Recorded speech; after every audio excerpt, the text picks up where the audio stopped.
Après, plagiat ou très forte inspiration, je ne sais pas, mais je crois que c'est le circuit qui a fait que ce soit vraiment limite un plagiat.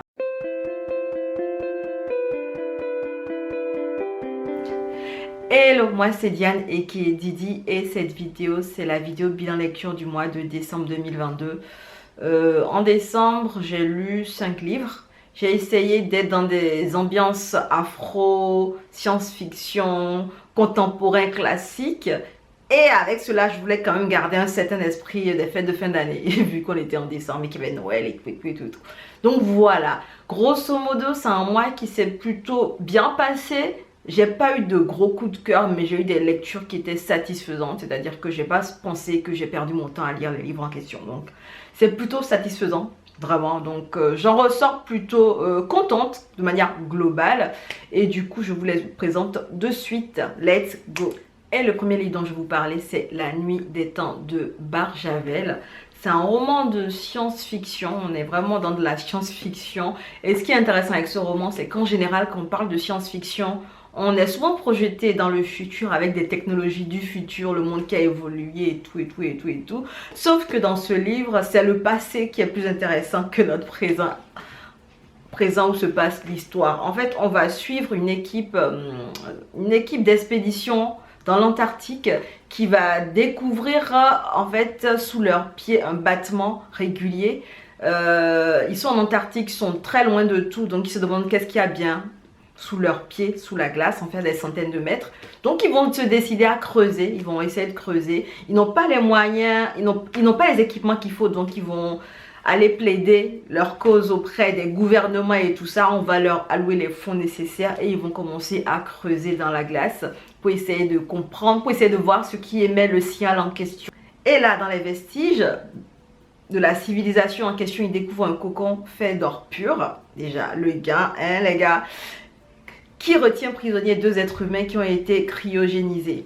Le truc, c'est que vraiment, tout ce qui entoure ce cocon d'or, là, la technologie qui maintient tout en marche, fait très avancé. Alors que la civilisation a l'air très vieille. Les scientifiques vont alors décider de réveiller le couple d'humains et leur poser des questions sur leur civilisation d'antan, sur leur passé, sur comment le monde était quand ils étaient vivants et pourquoi est-ce qu'ils ont fait comme une arche de Noé et comment est-ce qu'ils ont fait comme une arche de Noé en fait, pourquoi il y a eu une extinction en fait. Et c'est toute cette histoire là qu'on va suivre sur 400 pages à peu près. On va suivre les scientifiques qui détectent le signal qui est émis, on va suivre les scientifiques qui essaient de politiquer, demander des fonds, on va suivre les scientifiques qui essaient de décongeler et garder vivants les êtres en question. Et on va suivre aussi Eléa qui a été la première décongelée, qui va raconter du coup l'histoire de la civilisation d'où elle vient. Et elle va nous raconter l'histoire de sa civilisation, l'histoire de comment ils en sont arrivés là. Et honnêtement, c'est la partie la plus dynamique du livre pour moi, sincèrement. On a beaucoup de détails, on a beaucoup de décors qui sont super intéressants, on a beaucoup de descriptions de technologies, on a beaucoup de descriptions de fonctionnement, de modèles de fonctionnement de société, modèles relationnels aussi, qui sont plutôt intéressants. Et clairement, je me suis dit que c'est un livre qui aurait dû être adapté. Mais c'est drôle parce que... Mais c'est drôle cette remarque que je me suis faite parce que, en fait, de base, La Nuit des Temps, c'est un scénario qu'avait écrit Barjavel pour le cinéma. Ils avaient prévu une lourde production et tout ça. Le projet a capoté et il a reconverti en fait le script en roman. Donc voilà. C'est quelque chose qui aurait dû être adapté. Je ne pense pas qu'il ait été adapté depuis. Mais honnêtement, en adaptation, je pense que ce sera magnifique. Surtout les technologies et puis la civilisation d'antan. C'est juste magnifique. La romance prend beaucoup dans l'histoire puisque elle va se retrouver au cœur de beaucoup de choses et au cœur de beaucoup de dénouements en fait sur le couple qui est dans le cocon d'or. C'est une romance un peu, si vous aimez Shakespeare et tout ça, vous allez comprendre qu'elle est un peu comme celle de Shakespeare, voilà. C'est pas une romance qui, voilà, on ne va pas être là en me disant ho ho ho ho ho ho, mais c'est une belle romance parce que du coup, il s'en est passé des choses entre le couple qu'on va suivre durant cette romance là qui est vraiment très belle mais aussi quelque peu tragique malheureusement. Alors Grosso modo, c'est une lecture qui est pas mal du tout. Je me suis pas beaucoup ennuyée parce que du coup, on avait beaucoup d'éléments qui se décantaient au fur et à mesure. Dès qu'il y avait un hic, les scientifiques essayaient de contourner l'obstacle et d'avancer. Du coup, on était toujours vers une évolution, vers quelque chose. Et j'ai bien aimé cet aspect-là. J'ai aussi aimé les descriptions, comme je vous l'ai dit. C'est une plume qui n'est pas compliquée. Voilà, c'est pas. Je suis pas venue pour la plume, c'est sûr, mais ce n'est pas mauvais non plus, donc ça va. J'ai par contre deux petites remarques. C'est que quand j'ai lu ce livre, j'ai eu quelques petits moments de malaise sur certaines scènes, vite fait, hein, qui étaient glissées. Des scènes qui faisaient un peu raciste, un peu sexiste, et j'ai eu aussi un sentiment de malaise sur certaines descriptions. J'avais l'impression d'être un voyeur en fait dans l'intimité d'un couple. Enfin bref, j'ai me senti mal avec certaines descriptions. Je trouvais que c'était un peu trop détaillé, hein.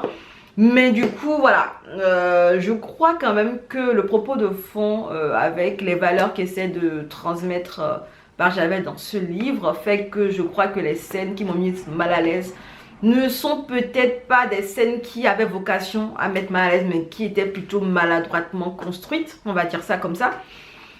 Et puis pour finir, le dernier point que je vais aborder, je vais le lire parce que je ne me rappelle pas forcément de la date, mais en faisant quelques recherches, j'ai appris que La Nuit des Temps est considérée comme une très forte inspiration, voire un plagiat d'un autre livre qui s'appelle La Sphère d'or de Earl Coles de 1925. La Nuit des Temps a été écrit en 1966 et La Sphère d'or en 1925. Donc du coup, je crois qu'il y a une très forte inspiration, hein, parce que clairement, on est sur le même type d'éléments. On va découvrir une sphère d'or qui contient deux personnes qui sont cryogénisées.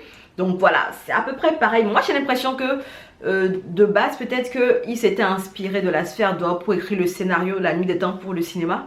Et que vu que ça n'a pas marché, il a transformé son inspiration scénario, script en roman. Donc, je pense que c'est une très forte inspiration. Voilà.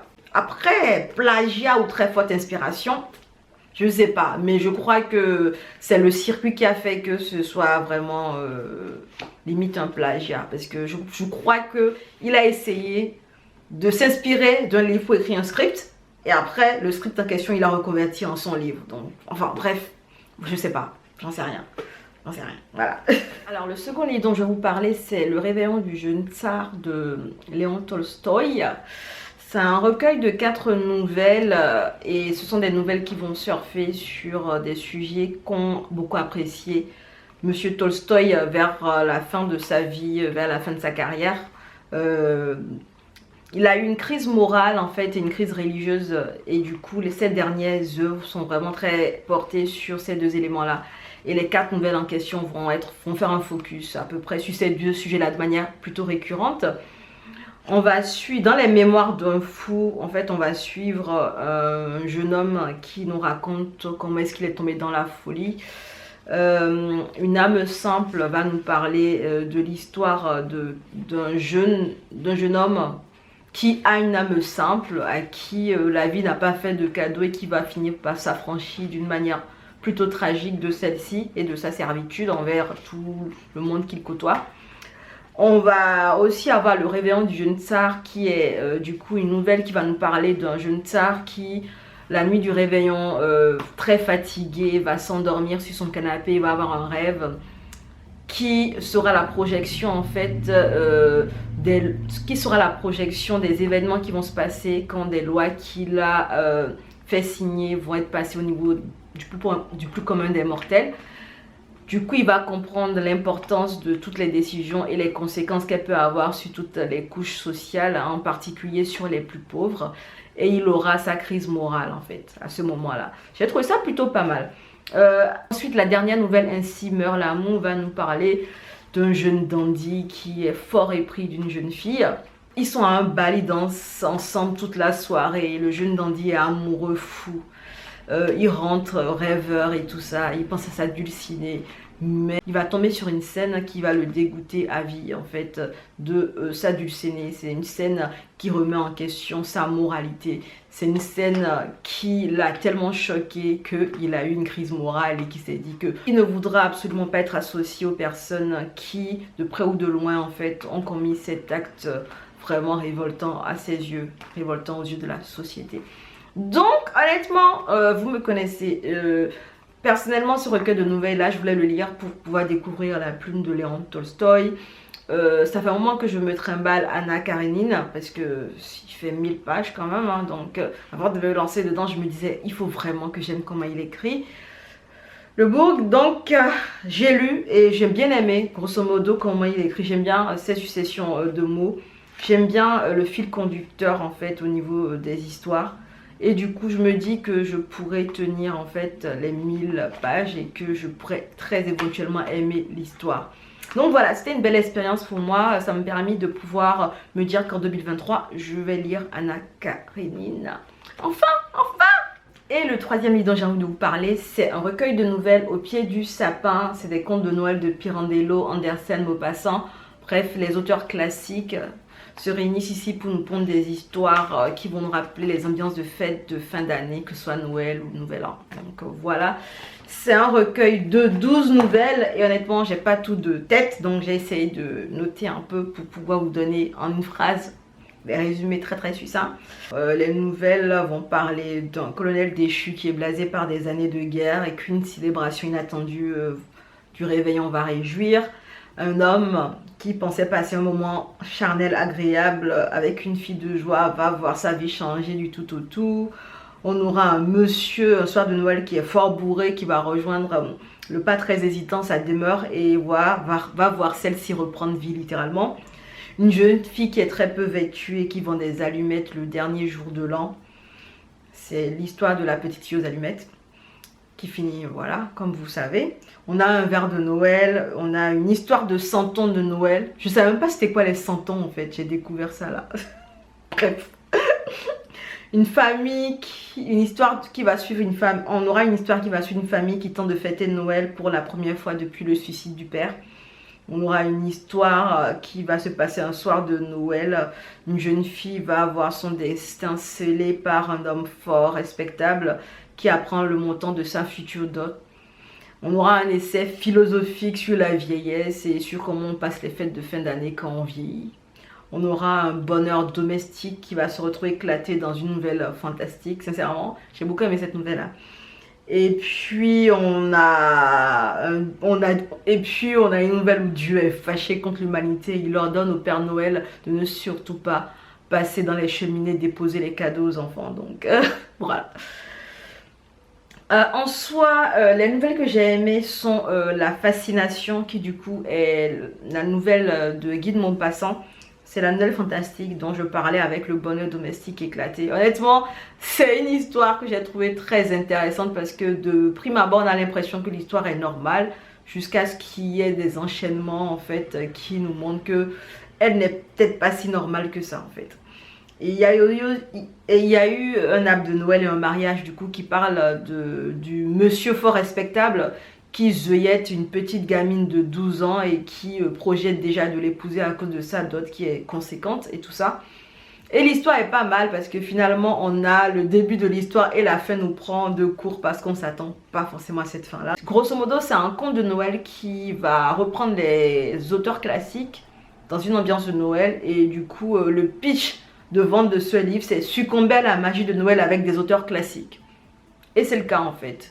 C'est des auteurs classiques, si vous avez envie de les découvrir, si vous avez envie de savoir comment ils écrivent avant de vous jeter dans autre chose, c'est peut-être pas mal de commencer par des recueils comme ça. Je vous le dis souvent, donc c'est ce que moi je fais très souvent, donc voilà. Sur les 12 nouvelles, j'ai beaucoup apprécié 4 d'entre elles, mais les autres aussi ne sont pas si mauvaises que ça. Ce sont des nouvelles qui sont correctes et qui, voilà. C'est juste qu'il y en a qui ont fait plus vibrer mon cœur que d'autres, voilà. Donc voilà pour ce livre. Alors, le quatrième livre dont j'ai envie de vous parler est Délivrance de Toni Morrison. C'est la première fois que je lis un livre de Toni Morrison. Ça fait longtemps que je me disais qu'il fallait que j'en lise. J'en ai 2 autres d'elle que j'ai pas encore lues, mais je suis contente d'avoir pu lire au moins un avant la nouvelle année. ça prouve que je suis en train de me dire qu'il faut que je lise mes livres, quoi, quand même. Ils sont là, ils dorment là. Bref, Bride est une jeune fille noire magnifique. Sauf que sa mère a toujours détesté sa carnation parce que sa mère était limite blanche. Elle aurait pu faire du passing sans souci. Quand elle a eu ce petit bébé tout noir dans ses bras, elle n'a pas compris et elle n'a pas du tout aimé la couleur de peau de sa fille. Et du coup, elle ne l'a pas vraiment traité comme on devrait traiter un enfant normalement. Elle a une carrière qui est très florissante, un Bride toujours. Sauf que en général, en fait, sa carrière pour elle, c'est pas forcément quelque chose qui la touche plus que ça. Elle est tellement habituée à ce que la carrière soit florissante que maintenant ça ne lui dit plus rien. Elle a un amoureux qu'elle adore, qui la rend heureuse, sauf que son amoureux l'a quittée. Donc elle se retrouve seule. Elle dit que elle s'en fout, qu'il n'a qu'à se casser, qu'elle n'en a rien à faire. Mais au fond, ça lui fait très mal quand même. On se dit, ça commence un peu mal quand même. Bride se lève un jour et se rend à une prison. Elle attend à la sortie de la prison une ex-détenue qui va sortir, qui va être libérée après avoir fini sa peine.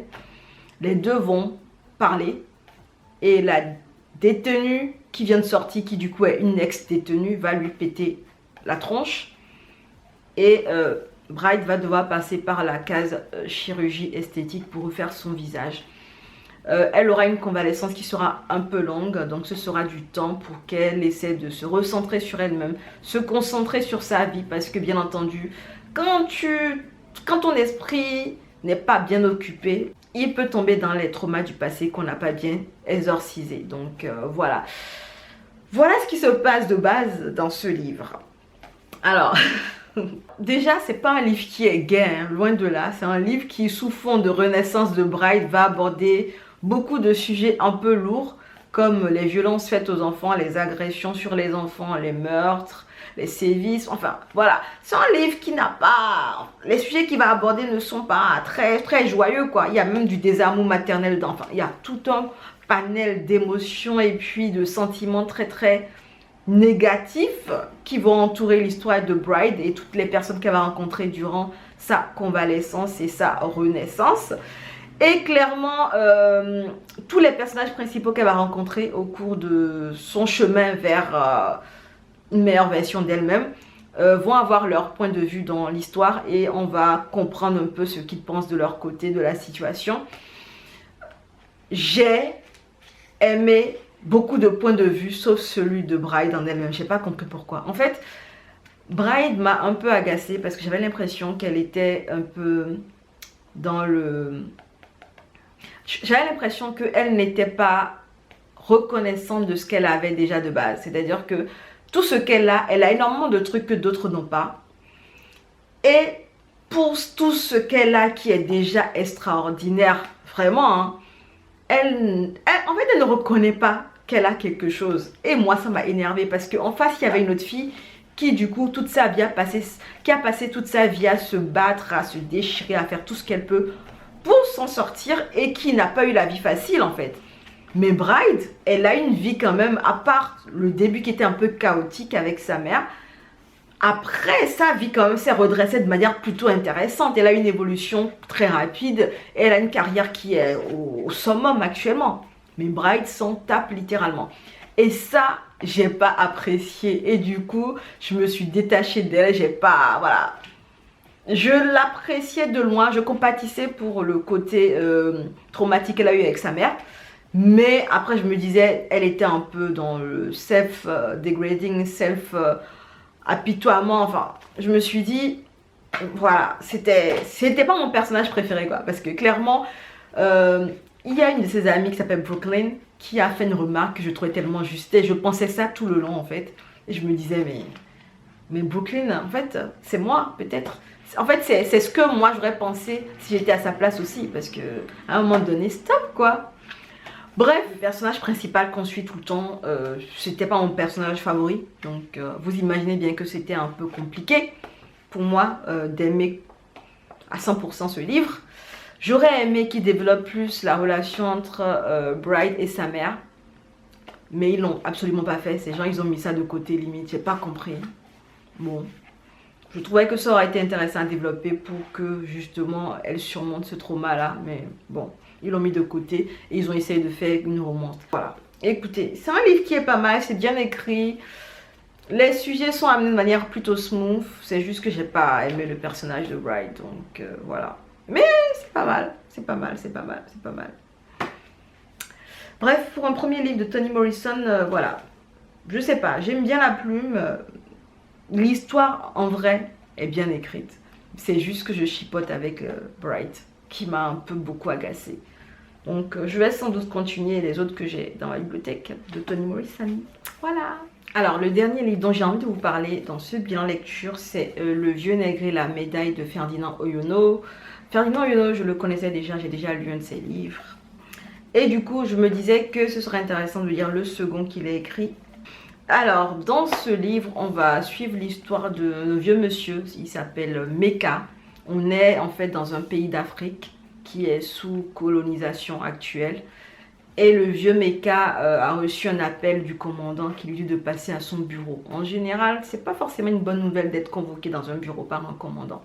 Le commandant lui annonce que on lui donnera une médaille pour tous ses loyaux services le jour du 14 juillet. Donc voilà. Le vieux monsieur Meka, en fait, il est étonné, il est surpris et il est très joyeux quand il apprend cette nouvelle-là. Il va retourner dans son village et il va partager cette nouvelle-là avec ses proches et sa famille. C'est l'effervescence au village. Tout le monde est content, tout le monde est extatique, tout le monde est en train de donner des bénédictions, tout le monde est euphorique. C'est la première fois qu'un noir reçoit une médaille dans leur village. Alors, du coup, dans cette histoire, on va suivre le vieux monsieur Meka qui se prépare pour la cérémonie, de son entourage aussi qui se prépare pour les festivités, qui se prépare pour la journée. Et on va les suivre durant toutes les préparations. En attendant que vienne le 14 juillet, on va les suivre la journée du 14 juillet et ce qui va découler de ce qui se passera le 14 juillet. Donc honnêtement, c'est un livre qui m'a fait rigoler, qui m'a fait sourire tristement, m'a fait re-rigoler, m'a fait ressourire tristement. Et en fait, c'était une suite d'émotions dans ce genre-là. Parce que il y a beaucoup de naïveté en fait dans la manière dont les personnages, les villageois de cette histoire perçoivent en fait tout ce qui leur est fait. Qui est très, vous savez, ils sont dans la naïveté. Pour eux, en fait, pour eux, tout est matière à célébrer. Pour eux, tout, c'est le monde des bisounours. Et du coup, savoir que derrière ce qui est réellement pensé ou ce qui est réellement dit est autre chose, alors que les villageois en question, ils en ont déduit autre chose. C'est triste en fait, parce qu'on sait ce qui se passe. Nous, en tant que lecteurs derrière, on sait ce qui se passe en fait. Le vieux Meka, en fait, vous savez pourquoi est-ce que c'est l'homme... vous savez pourquoi est-ce qu'il est remercié? De base, c'était un animiste. Et quand les colons sont venus, en fait, ils l'ont converti au catholicisme. Et il a été le premier de son village à se convertir. Il était polygame. Il a dû se séparer de ses autres femmes et n'avoir qu'une femme. Parce que la polygamie est interdite dans la religion catholique. C'était un monsieur qui avait beaucoup de terres. Et l'église, Dieu a voulu qu'on lui donne des terres pour construire son église. Donc il a cédé ses terres aux colons pour qu'on y bâtisse une église. Il avait 2 jeunes garçons qu'il a envoyés en guerre. Ils ne sont jamais revenus. Donc en fait, c'est un monsieur qui a beaucoup sacrifié pour les colons de manière générale. Et cette médaille est censée être la récompense de tout ça. Il ne le réalisera bien entendu que bien plus tard. Parce que Monsieur Meka, comme je vous l'ai dit, c'est quelqu'un de très naïf. Tous les villageois sont naïfs. Pour eux, c'est... Oh, on reçoit une médaille. Pour eux, c'est... Voilà. Alors que derrière, le propos de fond, ce qui est derrière, c'est que c'est comme une transaction qui est mal équilibrée. Bref, il y a plein d'éléments comme ça qui sont dans cette histoire qui vont vous faire sourire tristement. Mais les réactions qu'ont les villageois en question sont très drôles aussi. Quand on vous décrit comment ils se parlent entre eux, quand on vous décrit leurs attitudes et tout ça, c'est rigolo parce que c'est tellement véridique que ça fait sourire.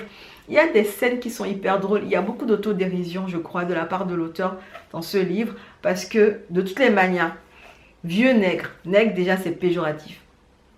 C'est péjoratif. Et il associe nègre à une notion de médaille, une notion de récompense. Donc, ne serait-ce qu'avec le titre déjà, on sent que Monsieur Yono a voulu la jouer un peu autodérision. Il a voulu piquer un peu. Mais piquer de manière... vous savez, piquer de manière a fait sourire quand même de temps en temps. Je sais pas comment expliquer. Et sérieusement, il y a des scènes honnêtement où je me dis waouh, c'est de la mascarade en fait. Surtout les scènes où, vous savez, comme un peu, surtout des scènes où on est censé montrer qu'on est triste et c'est un étalage, c'est une mise en scène de malade, c'est des roulades, c'est oh. Il y a quelques éléments dans ce livre qui sont exagérés bien entendu, sciemment. C'est pour pousser le truc à la mascarade en fait. C'est pour que qu'on soit limite à une soirée des cons ou à une soirée, voilà. Mais il y a un fond de réalisme dans ce qui est retracé dans ce livre concernant les intérêts des uns et des autres, cette manière de prendre de haut, cette manière de vouloir recadrer et d'être vraiment dominant sur un territoire. Et le quatrième de couverture, en fait, je vais vous le lire parce que je crois qu'il résume vraiment bien le livre. Dans une langue chaleureuse et piquante, Ferdinand Oyono brosse le portrait de Meka, un vieux nègre que l'administration a décidé de récompenser pour son dévouement pour la France. Les truculentes aventures de cet homme humble mais non dépourvu de malice sont un régal pour les sens et une subtile critique de la domination coloniale. Une pépite de la littérature africaine réquisitoire et dénonciatrice.